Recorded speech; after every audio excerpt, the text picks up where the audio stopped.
Caravan. I'm Noah Sanchez, and today I'm with math teacher, guitar teacher, math club moderator, rock band coordinator, and assistant football coach, Mr. Milavickas. Thank you for joining me today. Well, thank you for inviting me. All right, well, like all my other interviews have gone, I'm just going to ask you some questions so then teachers, students, and parents can get to know you a little bit more personally. What did you like best about where you grew up?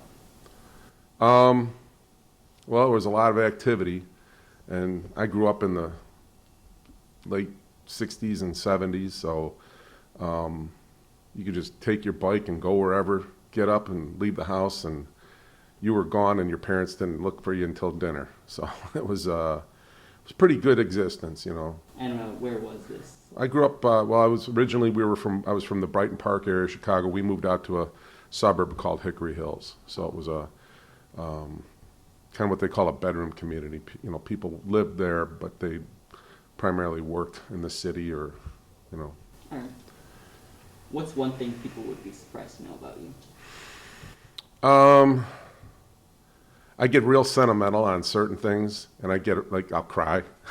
So, you know, certain movies or things like that'll make me kind of cry at times. What's your favorite binge-worthy TV show?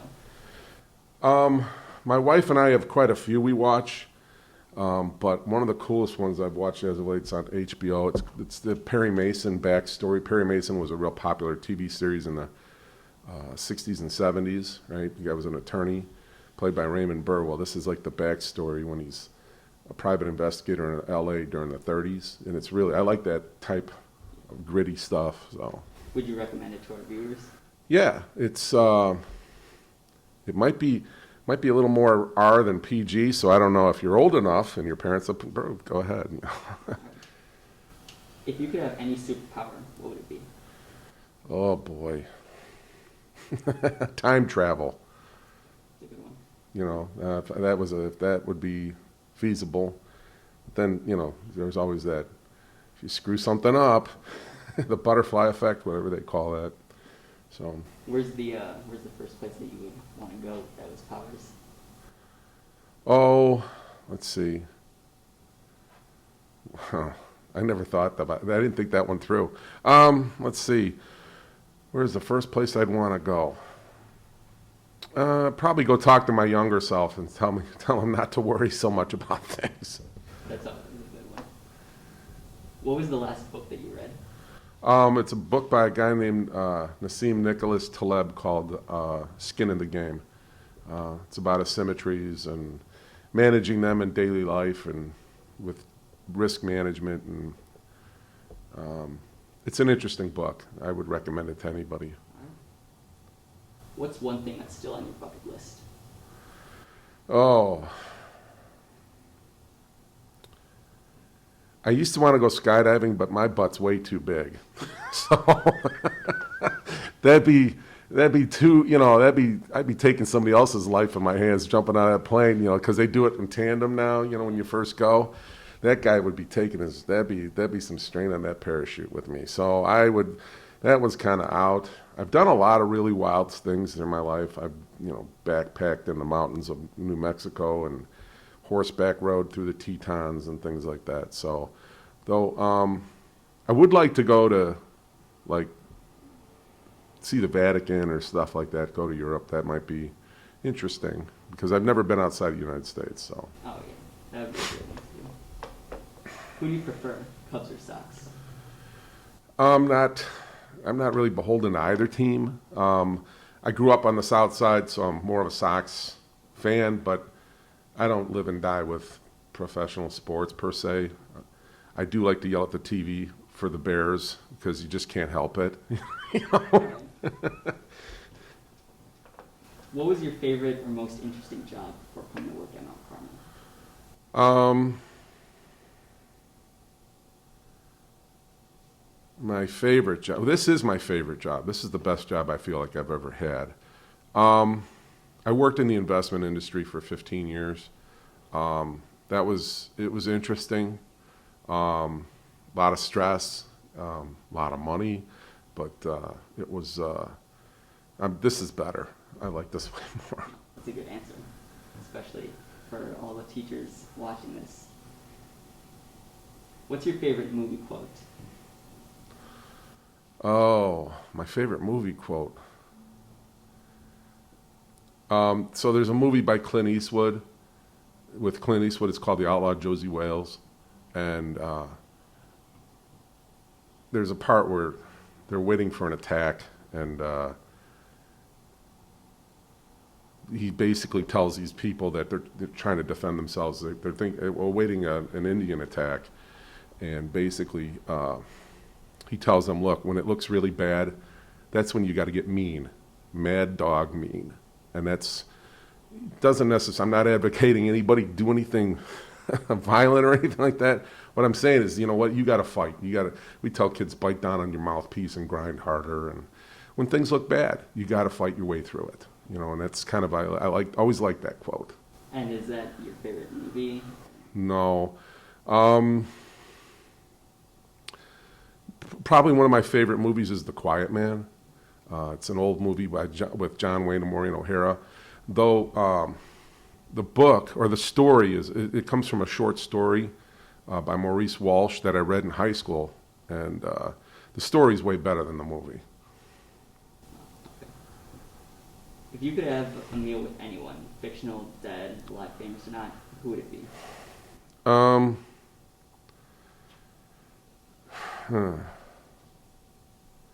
I think Jesus would be a pretty cool one, but that's kind of the obvious answer, right? Yeah.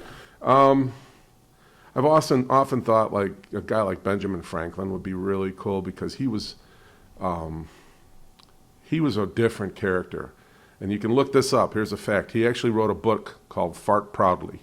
And so, you know, a guy with a sense, people don't realize that about him. He had a great sense of humor, but he was a really intelligent guy. And he had a great curiosity.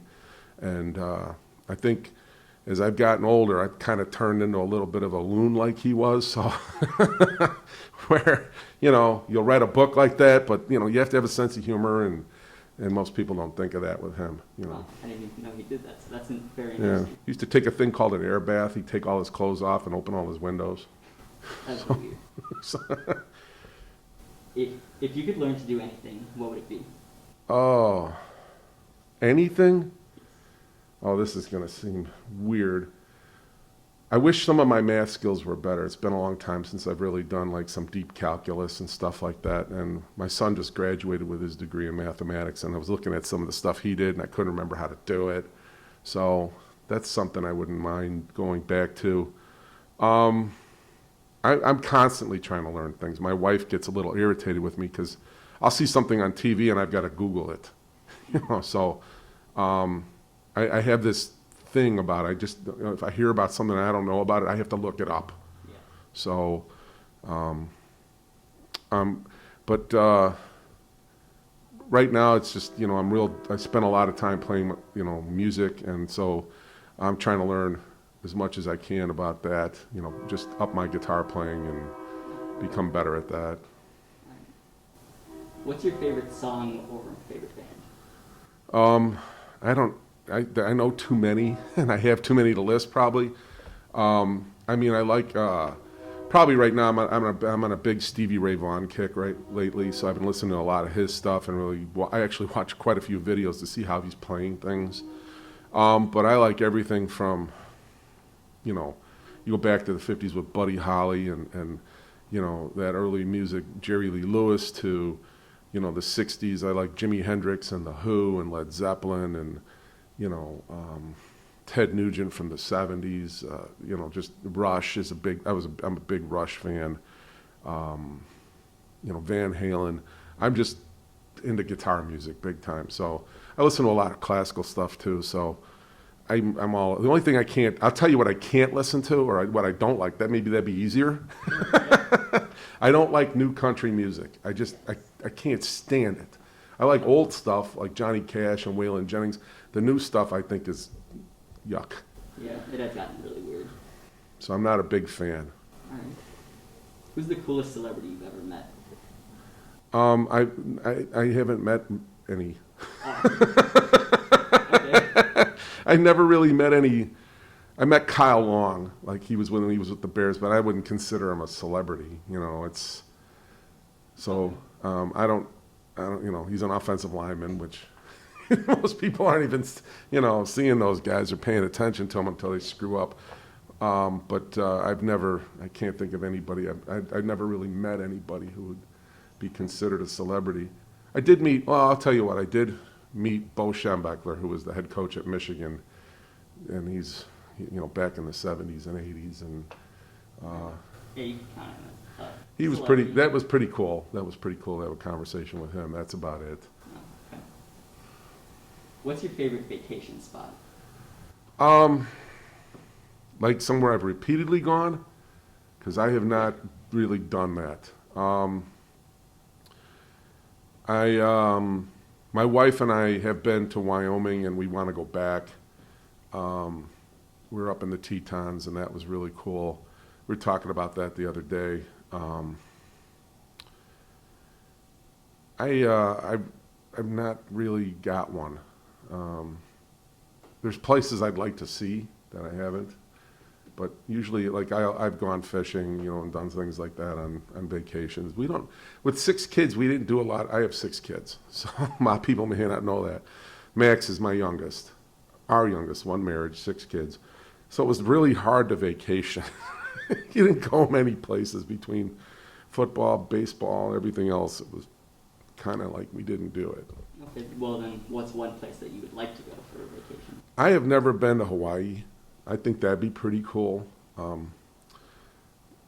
I've never really spent much time on the, I've never been to Washington or Oregon. Those 2 states I haven't been to. I've been everywhere else out west. But I haven't been there. Haven't really been to like Maine or any of the New England states either. Oh, okay. Well, Hawaii would be a great place to go. I think so. Yeah, it's warm. The Yes. people, you sit on the sand and people bring you drinks. It's got to be pretty cool. Oh, yeah. What advice do you have for working at Mount Carmel? Have a sense of humor. Have a sense of humor, and love the guys for who they are. That's the thing about, I'd say Mount Carmel guys are, somebody's asked me about it outside there. I said they're all lovable knuckleheads. We're a collection of knuckleheads. And I'm not saying I'm a knucklehead, so I'm not saying it disparagingly. You guys are, young guys, and you guys are going to be goofy. That's part of being 16, 17, 18, 15, whatever. You start here at 14, 18, you are a knucklehead, and you're going to do goofy, stupid things sometimes. And if, as a teacher here, if you don't learn how to just kind of laugh at it, and you get to be all uptight about it, you're going to make yourself goofy, so that's no fun. Yeah, I think that's the best advice because, it helps the students, kind of focus more in class and have a little fun even if they don't like the subject they're in. Yeah, but I think you guys, I've been told people, you guys like me as a teacher, but you hate my classes. So you don't like math, and I get that. Not everybody's a fan. I try to impart some of my enjoyment of it to you guys and try to get you to buy in. Other guys are a little more, they're just trying to survive. They just want to get through it, and I get that. Not everybody's into it. I struggled with that when I was a young teacher because I felt like, do you not realize how important this is? And then real life came back to me and said, hey, guess what? You can survive without doing calculus and trig functions and all. What? You can't say that. Yeah, but that is great advice. And finally, last question and my personal favorite. If you were to pick any of your fellow faculty members to be your tag team wrestling partner, who would it be? Well, most people would think I would pick somebody like Anto or Coach Minogue because they're big guys like me. But I'm thinking because of my size, and I don't move so well anymore, I need somebody fast and quick. So I'm thinking Mr. Villa would be a good call because, he could use his speed to get him close, and then I could wallop him. That's a good choice. And then follow up to that, what would your tag team wrestling name be? Oh. Well, I'd be Big Millie. So we got to come up with a name for Big Millie, Little Villy. good one. That's not bad for off the cuff, huh? Yeah, no, that's great. Yeah, that's not too bad. Big Millie, little Billy. So, Yeah, I figured it could have been something like math related since you guys both teach math. oh, the subtractors. That's also good. Yeah, right. I think Big Millie and Little Billy is a good one. That's a better one. Yeah, it's a little more humorous. Yeah. You know, Well, he's gonna hear this and he's gonna cringe. Oh, yes, I hope he mentions something if he sees me in the hall now. Yeah, that's gonna be great, man.